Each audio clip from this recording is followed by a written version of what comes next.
Purihin ang Panginoon sa pagkakataon na makausap kayo, diretso, walang filter, walang pag-e-edit ng ating mga sasabihin o gustong iparating. Mag-comment din po kayo or yung mga tanong, i-post nyo po para sa susunod nating pag-uusap ay pipilitin kong masagot din ang inyong mga katanungan. Magandang hapon po sa inyong lahat, sa ating mga kababayan sa Luzon, Visayas, Mindanao. Sa mahal natin mga OFW na parati natin sinasabing mga bayani, pero madalas hindi natin tinuturing na bayani. Sa mga nagsasabing sila ang bayani, pero pinagtatakpan ang katotohanan. At lalong-lalo na po sa mga kababayan natin na dadama na ang economic crisis na dulot ng mataas na presyo ng langis at ng mga problema sa ating ekonomiya. Today, I want to talk about and inform you about 4 newsworthy items, the Blue Ribbon Committee, its mission, at nasaan tayo ngayon. Pangalawa po, yung special session. Pangatlo po, yung final ng petition ng grupo sa Supreme Court. At yung 4 po, yung kung naka-martial law na po ba sa Senado or yung Senate lockdown na kahit ayaw nilang tawagin na ito'y isang lockdown. So, let me start po with a story in the Bible that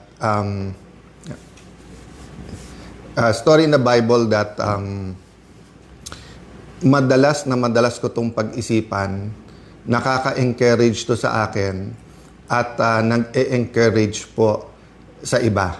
So, inaayos lang po yung phone ko, medyo mabigat. Ang tumatagilid po yung phone, hindi po tayo. Ayan. Laban lang po tayo. Okay. So, ito pong story na to ay alam ng napakaraming tao. Ito po yung story ng persistent widow. No? Persistent widow, meron po isang byuda, taas pa ng nakatagilid. So, may isa pong byuda, hindi po nakalagay sa Bible kung ano ang naging problema niya or what injustice she suffered. Pero ang nangyari po dito ay sinasabi na pinupuntahan niya po yung judge. Pero hindi po siya binibigyan ng justice. So kumbaga ho, sa salita natin ngayon, kinukulit niya po ang judge. Pupuntahan sa opisina, pupuntahan sa bahay, hanggang dumating po yung punto na ang sinabi po ng judge sa kanya is, hindi ako takot sa Diyos, hindi ako takot sa tao. So, isipin niyo po, ang isang tao na magsabing wala siyang takot sa Diyos, ha? Wala siyang takot sa Diyos. Tapos sabihin niya, hindi rin siya takot sa tao. Ibig sabihin po, or walang kinakatakutan na tao, meaning, ganun siya kasiga. Pero, bagaman ganun siya kasiga, ay pinakinggan niya po yung byuda, yung persistent widow, at tinanong niya, ano bang gusto mo? So, sabi niya, hindi man na, siga man ako, wala akong kinakatakutan, pero, sa kulit mo, ano bang gusto mo? At ang sabi po ng byuda, give me justice. And the Bible says, what more ang Panginoon na nagmamahal sa iyo? Hindi ka ba bibigyan ng justice kung parati kang nagdadasal, kung parati kang kumikilos at hiningi ang hustisya? So, justice and social justice ang problema ng ating bansa. Ako'y naniniwala, katulad ng problema, ang sinisimulan po kasi ang hustisya o pagbigay ng hustisya sa katotohanan. Pag walang katotohanan, hindi dadating ang justice. Ganon din sa social justice po. If we will deny that many of our kababayans are suffering, if we deny na yung billion or abot ng trilyon na ninakaw does not affect our economy, does not affect rural areas, does not affect Filipino families, does not affect children who are in danger of stunting, pag dininay po natin lahat to, walang magiging justice. So, I'd like to encourage everyone in your own way, whether it's prayers, whether posting in your social media, whether it's encouraging your barkada, talk about entertainment, talk about good things, but also talk about what kind of Philippines you want. What kind of government do you deserve? What kind of environment should your children have in school? Ngayon, half day na lang yung mga pasok, di ba? Nag-K to 12 tayo, napakamahal para sa ordinaryong tao yung additional 2 years. Pero nakikita sa mga study, half day lang po kasi. So hindi rin po umaabot ng 12 years ang education ng ating mga anak. So that's a different topic, but what I want to say is that number one, we need persistence. So persistence for what? For purpose. Purpose. Kailangan sa lahat, purpose-driven tayo. That's a reminder to me because this year, so 1992 po ako nagsimula sa gobyerno. So 26 plus 8, 34 years. Many times in my career in public service, in my journey, I've been such an activist and really joined movements like we have now na magkaroon ng tunay na pagbabago. Many times naman, more intellectual ang laban, minsan sa kalye ang laban, minsan more debate. Kaya nga minsan parang sinasabi, mabait ka rin pala Alan, o kaya sinasabi na, wala tayong inaaway ngayon. So, different times, different seasons, but I realize po na there are really seasons, there are really times na nasa crossroad ang bansa at pag hindi tayo kumilos, it will determine the future of the next generation. Para din po yung mga Hudyo or yung Israelis who were in the desert, 40 years instead of 2 weeks na paglalakbay. So will we, after EDSA 1, 1986, ngayon 2026, 40 years later, will we continue to wander in the desert or will we enter the promised land? For me, the promised land is a powerful, prosperous Filipino. The empowered Filipino, napakayaman ng ating bansa. Pero dahil talamak ang corruption, dahil mali ang mga public policies, iilan lang yung yumayaman. Hindi po completely true to say mahirap ang Pilipino. Hindi po. Karamihan ng Pilipino ay mahirap. Kaya nga may mahigit 10 milyon na kailangan pang umalis ng bansa para humanap lang ng trabaho, mabuhay ang pamilya. Pero meron pong iilan, kung tutuusin ko, sabihin mong 1%, marami din yon, 1 million. But siguro may maybe 50 families that basically control everything. And I will not say that they're the problem, but I will say that we should have thousands, hundred thousands, or millions of families who semi-control our economy together. Hindi yung 50 o 100 lang at yung ekonomiya at politika magkadikit to. So problema, pagka naging corrupt yung isa, damay-damay na, sama-sama na, no? So we have to be persistent in fighting corruption, but there are times in history na meron pong talagang shaking, no? Ibig sabihin po, yung gulo o yung disruption, may kasama po itong dapat na repentance at revival. No? So hindi to ordinaryong parang, oy, may corruption dito sa isang ospital na to. Palitan yung accountant, ayusin yung sistema. Oy, sa bidding ng ganito, medyo masama yung sistema, tanggalin na yung back na yan or ipakowe. Hindi po eh. We're talking about an environment and system of persistent corruption in our country. So, nung nangyari yung flood control, tinanong natin sa ating sarili, dapat ba magbago to? That's why nagkaroon ng ICI, nagkaroon po ng Blue Ribbon Committee. Ang problema po na manipulate, di ba? Kaya that's one reason na galit si Senator Lacson at kung ano-ano sinasabi. Because he has a reputation and I know for a fact that many times in his life, he fought for principles. Ang problema ngayon, naging mercenary na lang at kasama sa pagmamanipulate ng Blue Ribbon Committee. Para nga, ilan lang ay turo, pero yung mga tunay na mga mastermind, in fact, he went so far to say, walang mastermind. But pakonti-konti, lumalabas na ngayon yung totoo, at lalabas din po kung sino yung mga kasama niya na nagmanipulate po nito. Ganun din po, kaya galit na galit si Senator Erwin Tulfo at kung ano sinasabi, kasi whether it's campaign donations, whether it's yung mga kontratista, maleta, parati siyang kasama sa pinapangalan, no? So, but my point is this, there will be many issues thrown against me individually, thrown against any of the witnesses, thrown against our group of senators. yes, tama na ibalita to sa news. So whether yan ay yung special session tomorrow, whether yan yung May 13 na pagsugod ng NBI, whether yan yung threat sa Senado next week. Pero tandaan nyo po marami dito distraction. Marami dito nililihis ang issue kasi ang issue, pagka ang flood control ay nahimay at nasolve natin, we will be able to come up with a system that will fight corruption effectively. If not, this will be the biggest cover-up for the biggest corruption scandal ever in our country. So, eyes on the ball tayo. So, ano po ang sinasabi kong purpose-driven? Our purpose is the Lord's plan for our country. I believe po, the way the Lord made the Filipino, napaka-adaptable, napakadaling matuto, napaka-respectful, hindi nagtatanim ng galit. Kita mo, ang Hapon, meron pa rin silang problema sa Chinese, sa Korean. Pero kung titignan mo sa atin, best friends na natin, partners na natin in development, makikita mo, dati may problema din tayo sa Malaysia, but now we have 2 disputes with them, but we are cooperating and we have a very good relationship with them. Ganun din sa Vietnam, kakabisita lang ng leader nila, pero meron tayong dispute sa West Philippine Sea sa kanila. So makikita nyo po ang Pilipino, ang number 1 asset natin syempre yung tao, yung Pilipino mismo.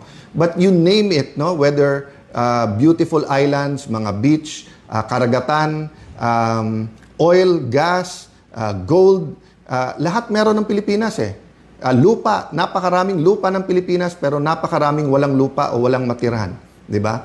So corruption is not the only issue, but it is a major issue because with corruption, mali din yung policies natin. May mga bansa kasi na may corruption pero tama policies nila. Sa atin, our policies are being driven by that corruption. So like the policy na ang Senate ay mailagay sa ilalim ng Malacanang. At yung 12 daw ay pwede, hindi 13. So may statement po kami, it's also posted dito sa Facebook. So yun po ang statement sa final natin sa Supreme Court. We believe in the system. 'Di ba? Ako'y naniniwala na yung pakikibaka, yung pagiging aktivismo, marami po yan. May prayer vigil, may rally, may posting, may debate sa Senado, may mga forums, may panawagan. Kasama din po dito ang ating mga branches of government. And sabi po sa ating Philippine Constitution, pag may violation ng Constitution, sa Supreme Court talaga ang punta. So, pakibasa na lang po ang aming statement para hindi ko ituon lahat ng oras dyan. But nasa Supreme Court ngayon po yan. And we have faith, no, that the issue is something that is very important not only now but in the future. The issue will determine our kind of democracy, our kind of government. It will also be a lesson to all senators when it comes to power and restraint and following rules. Tandaan nyo po pag walang rules, pag walang batas, chaos po tayo. Ang mangyayari wild west. Kung sino mas malakas boses, sino mas maraming barel, sino mas maraming pera, or babalik tayo dun sa yung pag-uusapan natin ngayon, 4 P's Plans, persistence, purpose, principle. Pero kapag walang batas, babalik tayo doon sa guns, goons, and gold. Diba? Yan yung 80s Yan yung sinasabi na pagka may 3G ka, hindi 3G ng cellphone. Ang ibig sabihin nun, guns, may armas ka, nandyan sa'yo police o militar or may private army. Goons, kasi kahit may baril ka, kung wala ka naman tao, but gold. 'Di ba? Kaya yung biro nung time na yon na tinutotoo ng ibang politiko or warlords is the golden rule. Who has the gold rules? So, alam naman natin ngayon kung nasaan yung gold, nasa maleta. At lumalabas kung sino nakakakuha ng mga maraming maleta.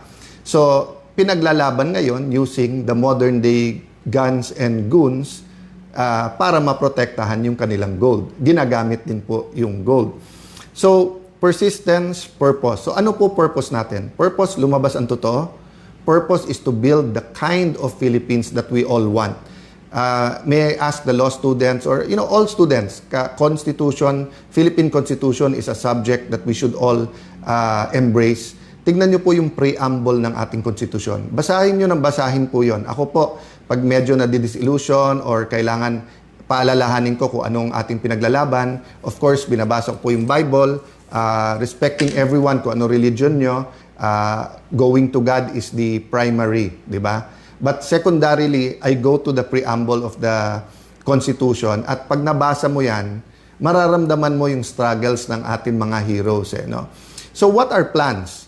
Sabi po sa Jeremiah 29:11, "For I know the plans I have for you, plans to prosper you and not to harm you, plans to give you hope and a future." So sabi ng Panginoon, maganda plano ko para sa inyo. Planong pagpalain kayo at hindi saktan, plano bigyan ng pag-asa at kinabukasan. Sabi ng aking kaibigan, aking kapatid, si Carlos, yung kinabukasan at yung pag-asa, pinagsama niya doon. Kasi nga yung pag-asa mo ngayon, pero may pag-asa ka rin bukas sa mga anak mo. So what we're doing now will affect. So EDSA 1 affected my generation. EDSA 2 affected the other generation. Diba? All these scandals, Napoles, ngayon flood control, how we handle it will affect the generation of the Gen Z and the generation that has yet to be born. That's why it's important we're persistent at wag natin tong bitawan. So tomorrow may special session. Kung titignan mo lahat nung nasaan, ang gaganda, di ba? Isang tingin mo, sabi ko, ang gaganda ng mga bills na to.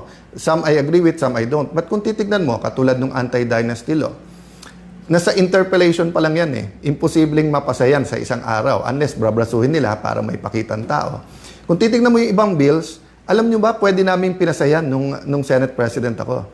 Pero hindi naglagay ng members sa committee yung nagsasabing sila na majority ngayon, yung 11 na naging 12. So, yung sinasabi nila na mga generals, and ako yung humingi ng apology sa kanila, naipit sila sa mga to, alam nyo, nung nag-adjourn sinidi sila ng Wednesday, pwede silang mag-session hanggang Friday kung naniniwala talaga sila na yung 12 nila ay may quorum. At pwede lang gawin lahat ng gusto nilang gawin sa special session tomorrow. So yung mga nauna na nagbigay ng opinion na this is for leadership change, yan din nasa mind namin. So sa meeting ng grupo ng ating mga senador yesterday, yan ang dinidiscuss namin na lahat ginagawa, no? Pagsugod ng NBI, paghuli kay Bato, pag-walk out, yung napakaraming issue na binabato nila, magtrabaho, etc. But in the end, it's all about the flood control and who's guilty and how do we protect everyone, how do you protect the mastermind and how do you protect Malacanang. So we will not get to the Lord's plan. We will disagree on politics, but we all agree that God meant the Philippines to be a prosperous, powerful nation. Let me address myself to fellow Christians, no? Pasintabi sa ating mga kapatid na Muslim, no? Assalamualaikum sa mga kapatid na Muslim. For how many decades, centuries have we been claiming to be a Christian nation? Pero ano nababasa ng ibang mga bansa tungkol sa Pilipinas? Idolatry, immorality, corruption, di ba? So we have to change that. So dyan pupunta. How do we change that? Through our principles. Ang pinaglalaban namin, hindi power, hindi position, prinsipyo. So, kung 13 na sa kanila, congratulations. We know how you got it, sa pananakot, panunuhol, sasabihin, ikukulong. But sabi namin na anytime na 13 kayo, kayo na mamuno. Pero hindi magbabago principle namin. Kaya ang tanong ko, kung makukuha nyo yung 13, buburahin na naman natin yung flood control or IFRO front and center natin to. Lahat, kinukuyog nyo buong Pilipinas na magkaroon ng impartial na impeachment. Pero ayaw nyong hindi kayo ang mag-preside. Ayaw nyo na ang numero ay 24. Binabago-bago nyo. Pinost ni Senator Win, tapos tinanggal. Tapos ngayon ay sinasabi ni Senator Win, hindi, talagang 1624. Tapos sinasabi ng ibang prosecutors, hindi. Supreme Court lang pwede magsabi. Whether yan ay congressmen and women prosecutors o yung private court. Ginugulo na po nila kasi kasunod yan, Chacha. From the start po, di ba, sabi namin, eyes on the ball. Control, Chacha,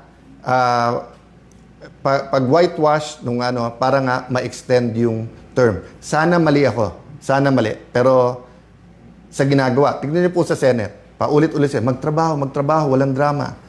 Pag upo pa lang nila, pinauwi. Nagbigay lang ako notice na Thursday may Blue Ribbon Committee hearing sa session hall, biglang may threat na daw. Pero hindi ma-confirm ng ibang security forces. Pero bukas sa session, pwede nang ulit gamitin at pwede tayong lahat. Pero today and yesterday, bawal na ang mga senador may bisita. So hindi ba lockdown din yon? Paulit-ulit sila, bantayan daw ako, baka daw padlocking ko yung Senado. Basically, pinadlock na nila eh. 'Di ba? Na sila na nagde-determine sinong pwedeng pumasok o hindi. Simpleng kapitan, simpleng konsehal. Anytime pwede ka pumasok ng barangay hall. Of course, hindi pwedeng armado, hindi pwedeng 500 kayo papasok dyan. May security protocol. Ang dami namang kagalang-galang and I respect the PNP, lalo NCRPO, SAF.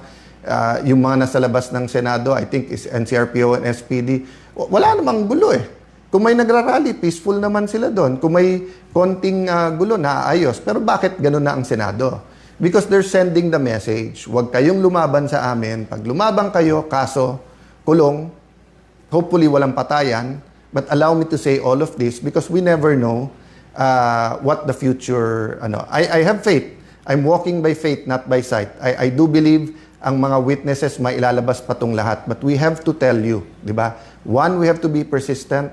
Number two, what we're fighting for is nothing less than the kind of government we want. The kind of Philippines we want, the environment that we want to have. Do you want a healthy environment where students can study, where Filipinos are healthy, when hindi na kailangan mag-abroad? Kaya po yan kung tanggalin natin yung massive corruption. Pero kung mangyayari po ngayon ay takot lang. So, tinatakot lahat. Okay? Pag lumabas yung masterminds, baka maging presidente si VP Sara. No? Nakailan laban na po tayo in the past. Ang panakot parati, sinong vice president? Or during martial law, tinanggal ang vice president. Pag tinanggal daw si FM senior, baka magkagulo. So, magulo na po. Magulo na, nagkakagulo na sa corruption. Hindi magulo sa kalye. Pero magulo ang sistema natin, kaya maraming kailangan umalis ng Pilipinas para maghanap ng trabaho. Maraming nagugutom dahil magulo ang pagnanakaw sa ating bansa. Ang kailangan ayusin ay mawala ang pagnanakaw. Hindi yung ayusin yung pagnanakaw na yun ang ginagawa ngayon. So, nung sinabing magulo kasi sa pagnanakaw, edi ayusin pagnanakaw, ayusin natin, tahimik, sino lang, tama lang, medium-size maleta lang. Hindi po. We have to change all of that and we have that opportunity. So, let me sum it up, no? The Blue Ribbon Committee, habang yan po ay legitimately under sa grupo, we will support Senator Dante Marcoleta. He is under much pressure. Baka nga kasuhan na daw, baka labasan na ng warrant of arrest. Hindi niya magamit yung session hall or and then yung coordination sa labas, napakahirap po. Witnesses, be strong, be steady in any way you can. Tell your story because you never know if you'll have the opportunity or not. Special session, we continue to discuss but obvious sa amin, ang target dito ay kunin ang Blue Ribbon Committee at i-secure yung Senate presidency. Actually, pinag-usapan namin ng grupo, kunin na nila lahat, Senate presidency, lahat ng committees. Pero kung sincere sila, iwan sa atin yung Blue Ribbon Committee para ang buong katotohanan. Mag-attend sila. Hindi naman natin gusto ng hearing na isang side lang nandun, pero hindi bibigay. Supreme Court, pray that it will be taken up. Pray for all the justices. Pray na ma-articulate ng both sides yung kanilang stand. Diba? Tapos Senate, pag-pray nyo po, kasi ang Senate is the last bastion of democracy. No? Yun ang sinasabi na, ibig sabihin po, pag napatahimik na lahat, nandyan yan. Kasi dumating ang time in martial law, pati media, kaya nga hangang-hanga dati ako nun sa Malaya at saka sa Inquirer, dahil nga may boses ng oposisyon. Ngayon, ang style nila is hindi patahimikin yung media, kung hindi guluhin, di ba? Tignan nyo yung sabihin lang, wag tawagin 18 Marines. Bakit? Hindi ba sila dating Marines? Hindi ba pati pag-retired tawagin? So, naging bagman. Ang bagman po, yun yung taga-kuha mo ng pera, hindi yung taga-buhat ng pera. So, yung mga bagman po, yun po ang sinusumbong nung 18. Hindi po sila bagman. Tapos ngayon, na lang, former employees of Zaldico. At yung mga media, sumusunod yung iba. So, ang Malacanang na pala nagdidikta how to describe a witness. No? Ako hindi ko dinidikta sa media. But ang sinasabi ko lang, that's the kind of environment we have now. That the anti-corruption forces can only rely on truth. But the pro-corruption forces have all the means even the small means of crafting words so that emotions can be controlled. So, ito po ang inyong lingkod, si Kuya Alan. Hindi ko na sabihin senador, hindi ko na po sasabihin Senate President, whatever, kasi yung posisyon, baliwala sa akin yon. Pero gusto ko pong maging kuya, kasi ang kuya po, pinoprotektahan yung mga kapatid. Ang kuya po, sinasandalan din ni tatay at ni nanay para tumulong din sa pamilya. Si kuya, pwede mong katukin kahit anong oras. So, I draw inspiration also from my colleagues and allies in the 12. Marami pong pagsubok ang bawat isa, whether it's health issues, whether it's yung kaso, etc. So pag-pray nyo po kami. But yun nga po, let me affirm my faith in our system, in our constitution, in the Supreme Court, and first and foremost, no, in the God that I believe is alive. So again, we will update you. Please read the statement, and I think the petition should be made available usually after a few days. Pinopost yan ng Supreme Court. God bless you po.